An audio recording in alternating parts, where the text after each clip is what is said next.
Hola, cage fighting connoisseurs. This is KidNativeForTheElbow.com for a very special episode of If I Did It, all about Floyd Mayweather. I'm going to hand it over to Alexi Old, our host, and of course, we've got Eugene S. Robinson, author of Fight, everything you ever want to know about ass kicking. I'm afraid you get your ass kicked for asking, and I said it right. Alexi, take over, run the show. Do it! Hey, Eugene, I said run the show then. Eugene's like, so I'm going to give it to you, Eugene. Are you going to watch the Floyd Mayweather fight this weekend that nobody seems to want to watch this weekend? Fuck no. Yeah, am I done? Where's my check? No, I mean, I don't understand this myopia that kicks in when boxing fans start to convene, where it's like, you know, what is it, the clinical definition of insanity, doing the same thing again and again and expecting different results? How do you expect that this is going to be any different? How? He's going to get knocked out. This is the time. He's going to get knocked out. Yeah, if he gets knocked out, I'll watch it on the highlight reels, but I don't have to sacrifice a Saturday night to sit there and watch a patty cake fest. You know, when I look at that guy, I get images of him, you know, showering in money, which he seems to do with great frequency on his Twitter feed, you know. Indeed, indeed.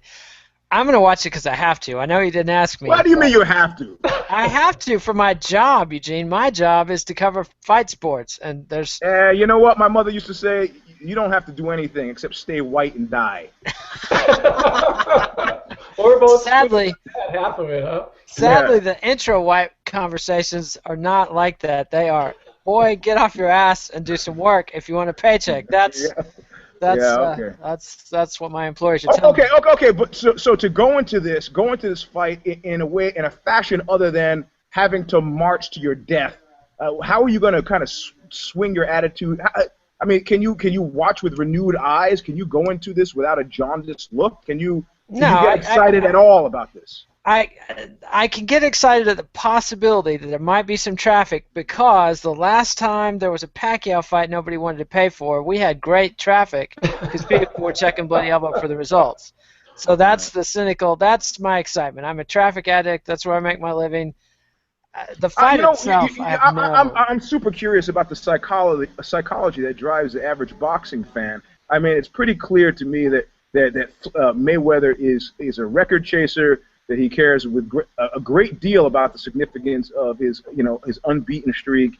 And as far as he's concerned, like Mike Tyson said at one point, I could sell out Madison Square Garden jerking off. You know, Mayweather's like, I could sell out fucking the MGM Grand jerking off, and I'm going to jerk off. So thanks, and I'll see you $120 million later, you know? Well, he's not selling. I mean, the thing is that, I mean, at the end of the day, you can see what kind of walk-ups they have or whatever, but the ticket sales are not going as well as Mayweather had hoped. So I think that there's this sentiment that, you know, that everyone is feeling in terms of just feeling mad about this fight, which probably has to do with how lackluster the fight of the century was. I mean, if you have this fight of the century and there's a lot of running and pitter-patter, how can you get hyped up against and then you immediately book yourself against the weakest possible opponent because you want to match Rocky Marciano's record for undefeatedness and retire and call it a career, all of which makes sense, and I don't think he cares about the numbers on this fight. It doesn't make sense. I can see why he wants to do it. I mean, I don't agree with that. I can see why people would eat poop, too. Doesn't mean it's good. I cannot see why people would eat poop. Well, so the question is then, how, if you had the opportunity or the ability, if you were in a position where you had to get people to watch this fight other than being held at gunpoint, and the Clockwork Orange, you know, the eyes spread open, how do you get people to overcome their frustration, their skepticism? How do you promote this fight, Eugene? Well, he's kind of in an unenviable position because at the very least, at least Ronda has Cyborg. So we could say, oh well, why is she fighting? Holly, Larry Holmes. Why bother with that? Well, Kid Nature says to drum up cash. You know, give Misha a break so they can meet again. Something to do before she fights Cyborg. Cyborg is a redemptive factor here, you know. Mayweather has no Cyborg. There's nobody that anybody... Pacquiao was Cyborg for Mayweather. Pacquiao was not Cyborg. It wasn't quite comparable, but that was the fight people wanted to see. That was the fight. I like your use of past tense. What fool... It happened. Except the most aggressive myopian is going to go for Mayweather Pacquiao 2. Who I'll does tell you. this? Well, this is how they do it. The fact is, remember there were whole rumors of injury and all that kind of Oh, stuff. his shoulder. That's one way. Is the fact he's healed now. He's the $1 million man. It's worth doing because I sold 4.4 million pay-per-views. I mean, that shattered all records. Yeah. Everything. 4.4 million pay-per-views. That's 4.4 million people whose asses hurt. Well, it is what it is. You pays your money, you take your chances, but they'd at least sell 1 million on a rematch, at least. They might even sell more than they did the first time because people are stupid. But Mayweather didn't. He got mad at Pacquiao because he felt Pacquiao was a sore loser. He didn't like Pacquiao saying his shoulder hurt. I think Mayweather's tired. I think he's old. I think he wants to tie Marciano's record and call it a career. I think it's actually a little bit of respect Mayweather's showing to Marciano and to boxing history, but he's not trying to break the record. Like, he could line up a couple of cans and go 50-0. He just wants to match the record, call it a career, and that's You're wrong. that. As usual, you're wrong. Well, yeah. He wants to match, but if you don't think that Mayweather wants to break that fucking record, he wants to do it. He's the one talking about retiring, not me. Mayweather had a retirement right after the Ricky Hatton fight. When he knocked out Ricky Hatton, right? He said, that was the Jay-Z retirement. No, but at the end of the day, it was funny because Hatton's too short retirement. Too short, oh Lord. Too short. Rest in For those peace. millennials out there, Too Short was a West Coast rapper, with his biggest hit being like "I Ain't Trippin'" or whatever. Yeah. Anyway, so the thing is that once he announced his retirement after the Hatton fight, Hatton's people were able to say like, "Oh, where's the rematch?" I guess there's no rematch. So dangummit, or blimey, whatever they say out there, I'm going to retire too. So at the end of the day, it's a little trick in terms of the retirement talk. But how do you promote other than the retirement? I mean, making history. How do you promote this fight? Let's just finish this. Answer the question, Eugene. How do you promote this fight? You have to. Well, you disseminate a rumor that you're going to give Ronda a front row seat. You have. Why disseminate a rumor? Why not just give her tickets? Yeah, that's what I mean. You do that, and then you have Berto get into a scuffle. A scuffle with Floyd Mayweather Sr. to give it some juice, and there's got to be a third thing in this hat trick of drumming up interest for the fight. Then you hit him with a DV smack, and then that's it. Hit him with a DV smack, like a new offense or. Yeah, just say I think I'm going to give him a little bit more trouble than his wife. Oh, Berto, so, you have Berto say. Yeah, so those three might actually put a little heat and sunlight on. If Berto was coming hard, if he was doing the Bill Cosby is a rapist thing about Mayweather, Mayweather is a wife beater because he is, he's convicted. Time for he served time. Yeah. So we don't even have to say allegedly, right? Yeah, not even allegedly. And so unlike with McAfee, it makes it funnier though now to say allegedly, because allegedly, allegedly, McAfee, who allegedly murdered his neighbor and believes and now is running for president. So we sound like Mel Gibson's father. What happened to the 6.5 million Jews that the Nazis killed? Well, I think they wandered off. That's a quote. And with that, Gibson, that's a senior quote. One of the missions of the show. Thank you, Eugene, at this early stage. Nazi reference. You talked about minutes ago, your work is done. See, I was hoping you wouldn't say anything. We could just bask in the moment of my fucking perfect segue. So those three things, I think, are the things that you do but there's nothing. Those are extra fight things. There are no intra-fight things that you can do to generate any interest. None. Well, the fight doesn't matter. It's the pre-fight stuff that sells the fight. The thing is, Berto's not going to do any of that shit because he's lucky to have this fight. He's not going anywhere after this. This is his huge payday. No way is he going to bite the hand that feeds by pushing the buttons on the domestic violence stuff. Yeah. So that's the boxer. And if they had booked Khan or somebody who had some a career after this and options, Khan could be going crazy. People would be paying to see the Khan fight, but they don't want to see. But I think what we're dealing with here right now, and you just kind of said it, is that you yourself don't know what you said when you said what you just said, which is that I mean, why are they doing this fight? Why are they clearly Cash money. Yeah, clearly the only reason. Why am I doing this show? Anyway. Go Yeah, ahead. no. If it's this show you're talking about, it's not two hands, my friend. It's not even a whole hand. Maybe even There's some change in the pocket. Yeah, man, I'm a quarter heir. The only company that pays worse is Vice. Hey, we pay. That's the difference between us and That's Vice. true. I don't have to chase you guys for the money. That's. I'm still chasing Vice for money for the Vice Guide to Sex, Drugs, and Rock and Roll. How long ago did that come out? 17 years? It's been that long? Yeah. Wow. But maybe that's the thing. But what you're saying is really key, because the fascinating thing about Floyd Mayweather, you talk about fight IQ, not just in terms of the actual, like, as a participant, but even in terms of the business. This guy has it down to a science in the sense that he's the one that, when it says a production, it is his production. He has the venue. He's controlling concessions. He negotiates in terms of the ring size. So the fact of the matter is he wants the ring to be as big as possible so he can run around. If you actually look at the stats for the ring sizes, isn't that shit supposed to be? Isn't that supposed to be standardized? No, he actually negotiates for it to be larger. Look at the numbers, and you'll see that, like, once he starts getting power, it's bigger and bigger and bigger. And one of the negotiating points with each fight is how big is the ring going to be? And unbelievable, really unbelievable. Yeah, so you have that kind of. The UFC changes ring size too. I mean, you know, you get small. They've got 2 different cage sizes in the UFC.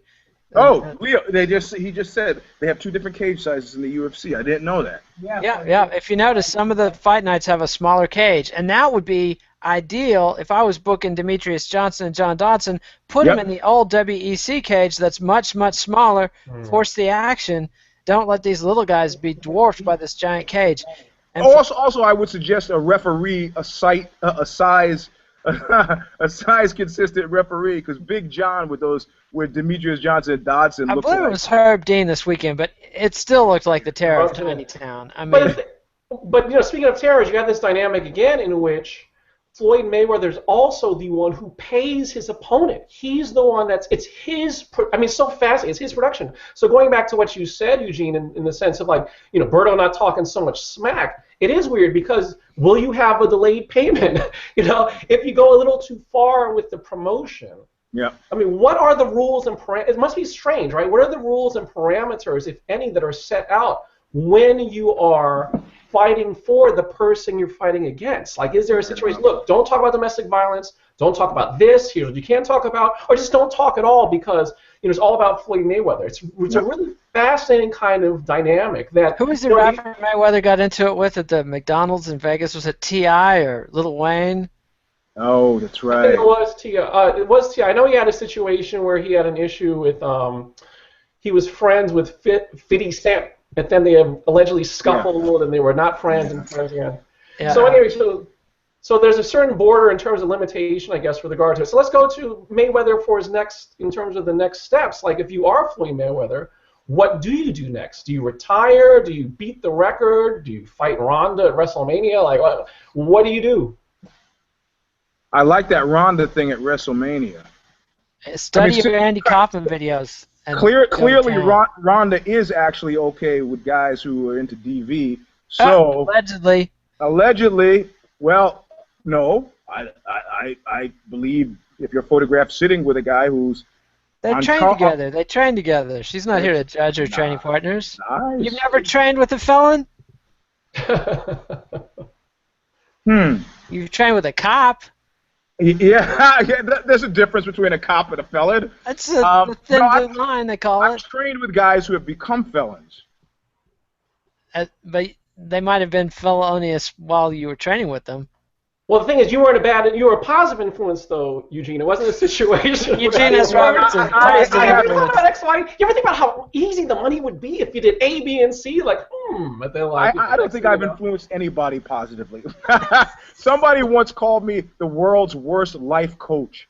I was like, I like the ring of that. It's like, super genius. So yeah, I don't think with this fight. I mean, there's, you know, I like Berto. You know, I mean, but there's nothing that you could really get me to do to sacrifice this Saturday night. This is certainly not to get as tight as I am with money, Jack Benny-esque, to get up off the money to watch the fight. Get out. Right.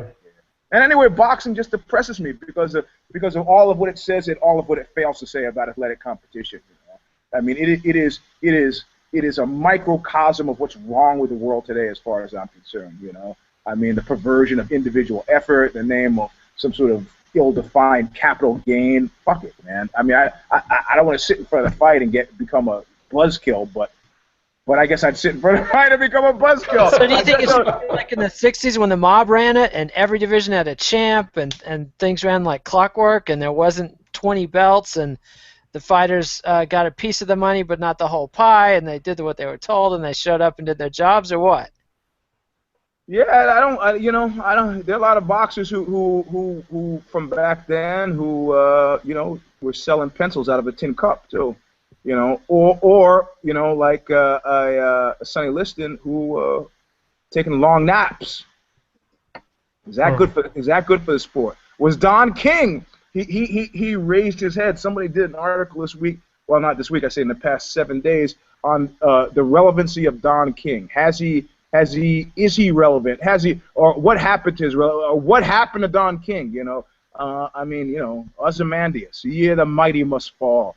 I don't know. You know, I mean, what does it mean? You know, Vince McMahon will die. What is this? In terms of, these used to be the biggest sports in America. You know, boxing, wrestling, and I don't think you can say that now. Even though the Pacquiao Mayweather, despite that though, so would you say that was just a little, is it taking advantage of the fact that it's no longer? So in the sense that it's like, wow, okay, I remember boxing when I was a kid. I remember being excited about this. So like you do it, and then you get the sour taste in your mouth. It's like, oh, now I remember why I stopped watching it. Hey man, if you would have watched the pre-fight interviews for Mayweather-Pacquiao, what you saw were nostalgicists.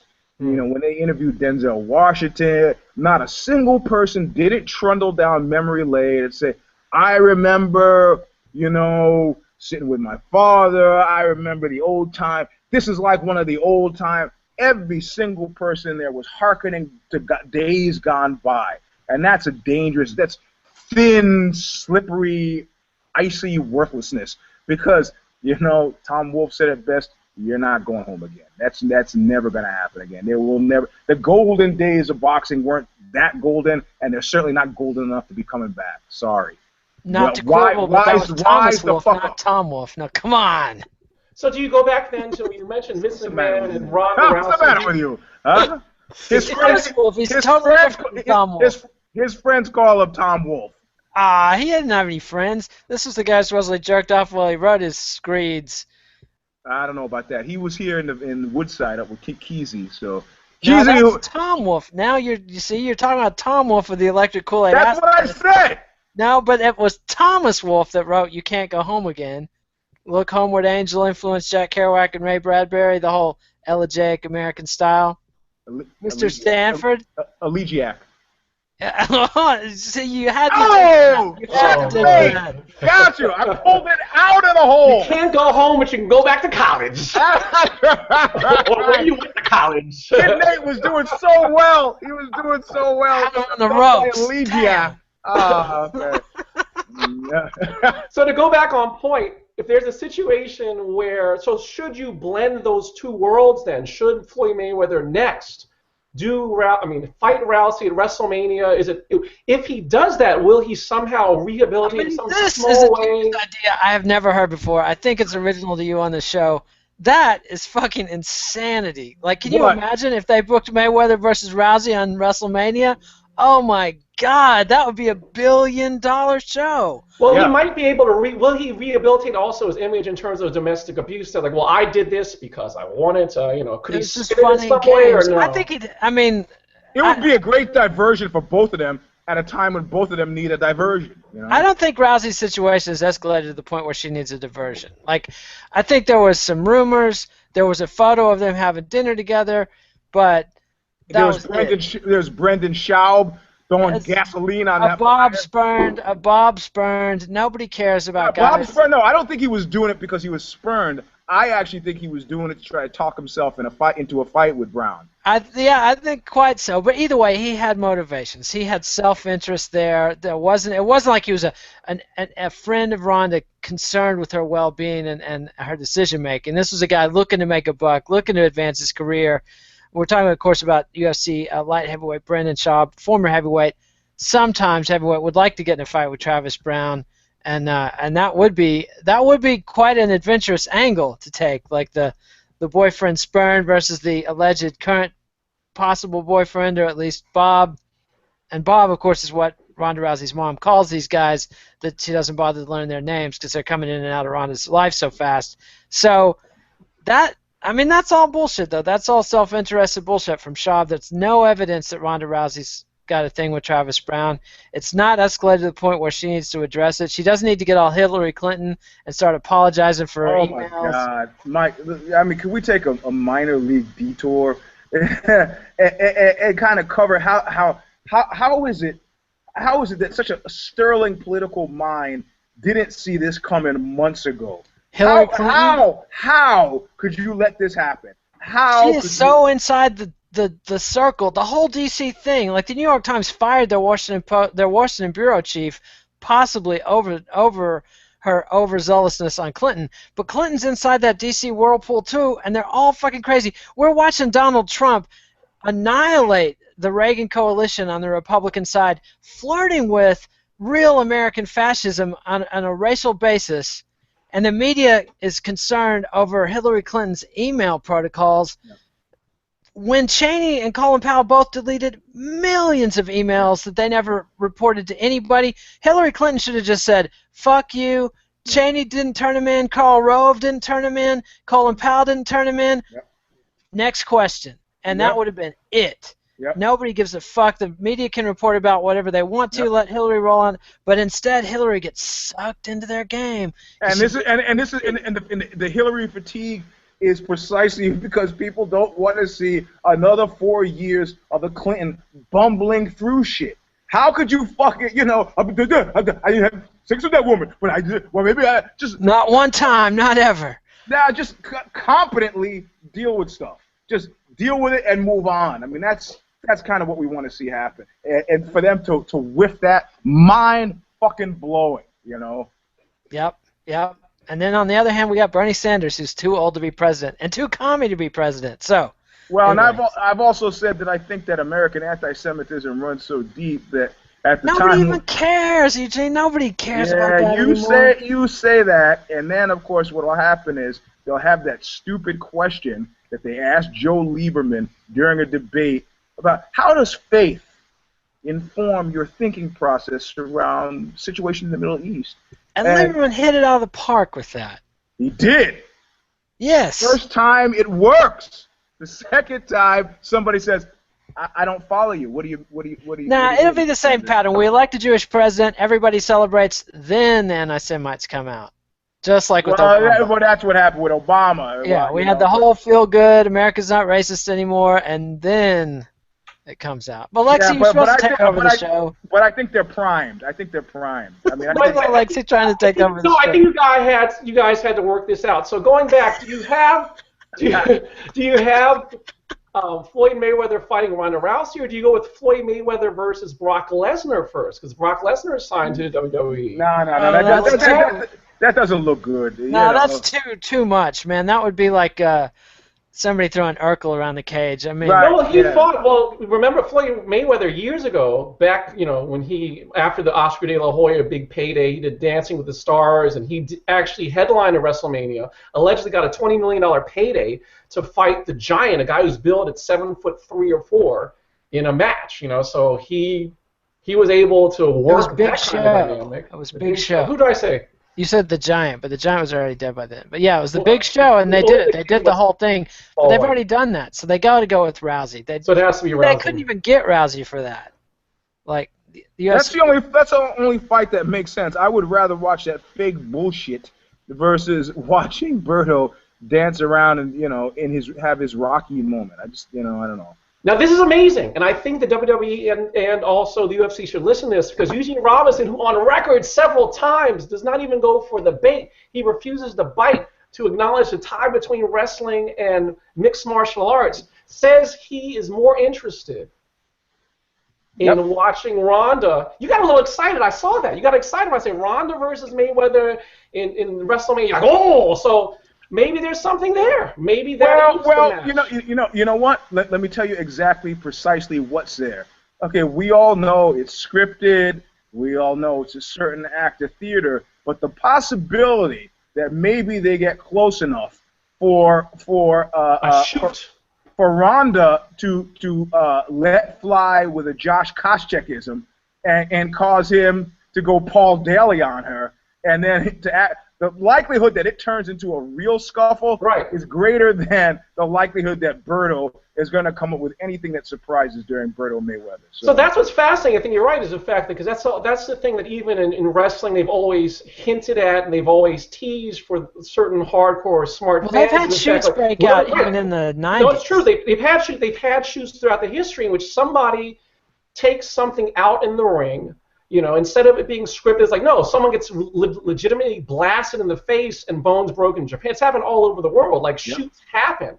So you can have a situation where Ronda's like, you know what? I'm going to break this dude's arm. Like, it's not going to be, you know, or they can actually play and hit. Like, will this be a shoot? Like, will fireworks... Will Ronda be able to stop? Will Floyd trust her to play with the armbar? No, she won't really, because you know what? Because Ronda at this point enjoys something more... more significant. She enjoys something that you, Alexi, Nate, that none of us will ever know, and that's that trip to the bank.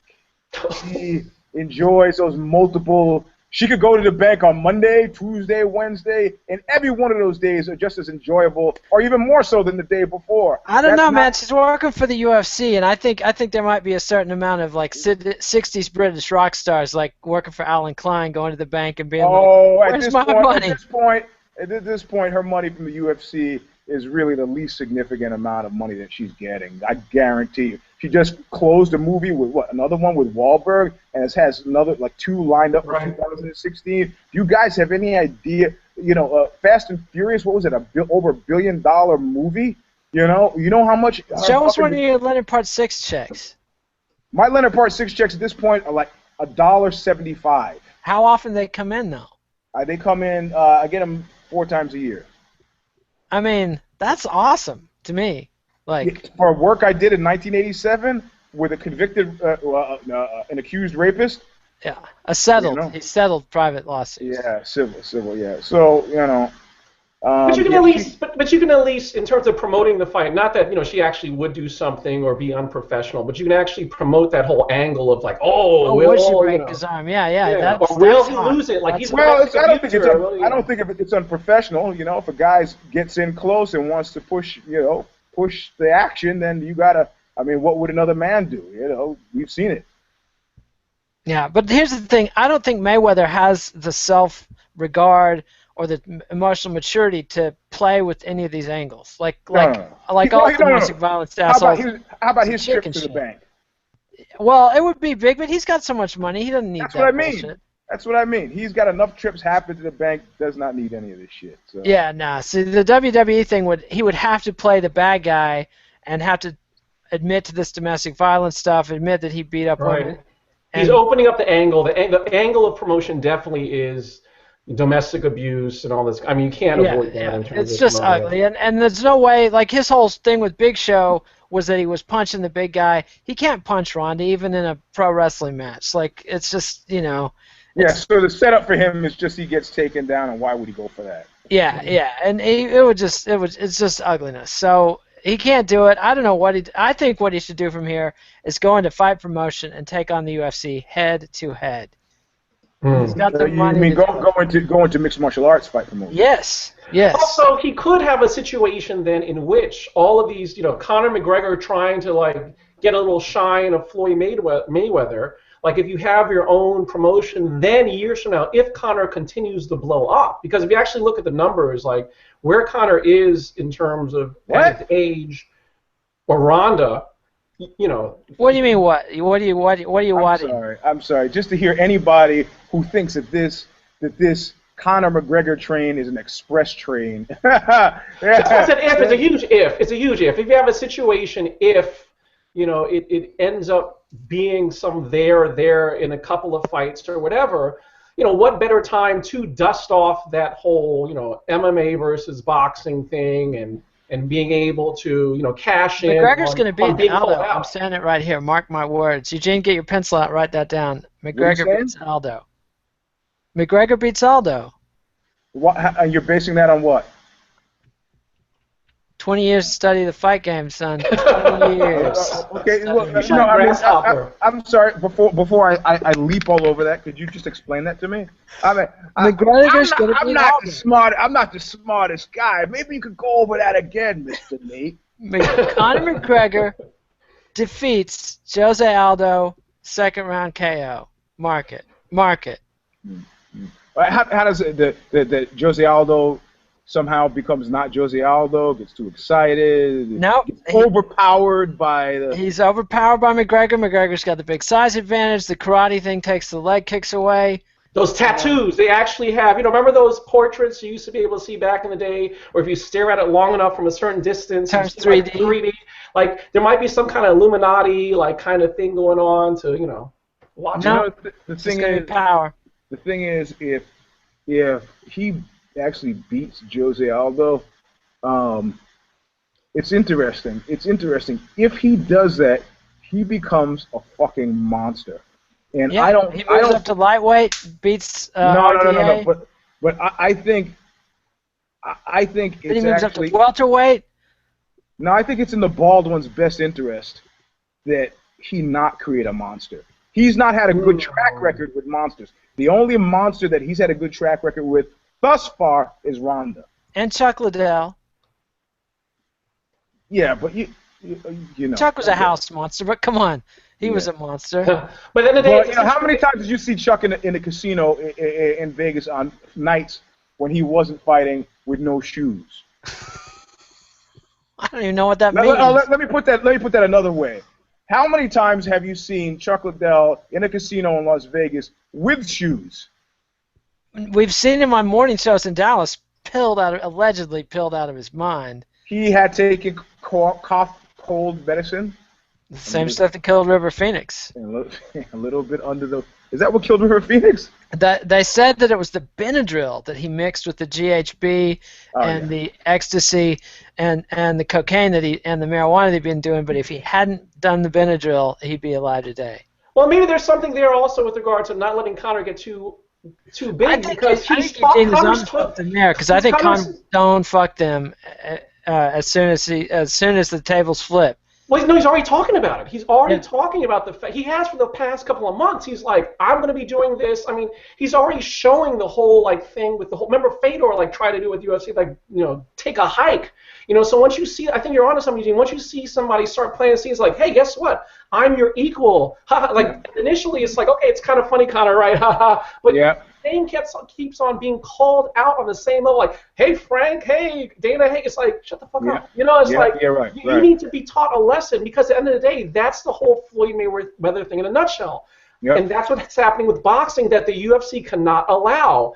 Yep. Individual fighters taking control of the promotion of their fights, realizing, look, I'm a name without the promotion of the UFC. I can get a venue. I can go to Croke Park. I can line up the pay-per-views. And the UFC has squandered their brand equity. Exactly. They've watered it down to the point where last weekend at a UFC pay-per-view, nobody watched it. Nobody even checked the websites to see what happened. Like, the UFC brand alone doesn't carry pay-per-views anymore. Now they're dependent on Ronda Rousey, and Conor McGregor's their number 2. And if he beats Jose Aldo and Ronda retires, he's their number 1, and that is building your house on sand. Well, and then he also pulled the AI, which was great. Apparently now there's these rumors that he's not even showing up for the Ultimate Fighter thing. Right. It's like, it's practice. Why should I?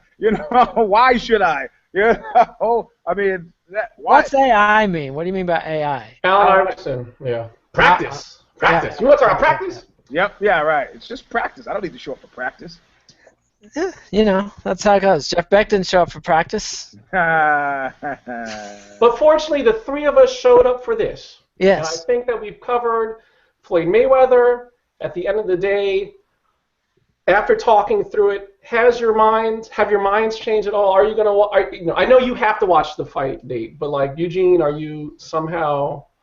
I will watch it. Convinced? I won't pay to watch it, but I'll watch the clip. I'll read the news afterward. But I'm not going to sacrifice Saturday night sitting around in front of somebody else's TV. I think what you meant to say is you'll be logging into bloodyelbow.com and checking it frequently. Oh, for sure. And checking MMANation.com on YouTube for the post-fight show and the pre-fight show, and following us on Twitter at KidNate, at Eugene S. Robinson, at Alexi Old. Is there a yes? And is there also, a hyphen or something in there? No, it's one word, Alexi. It's one word. Like And spell also Alexi reading Old. one of my many great books, in addition to Plug your book. Plug your book.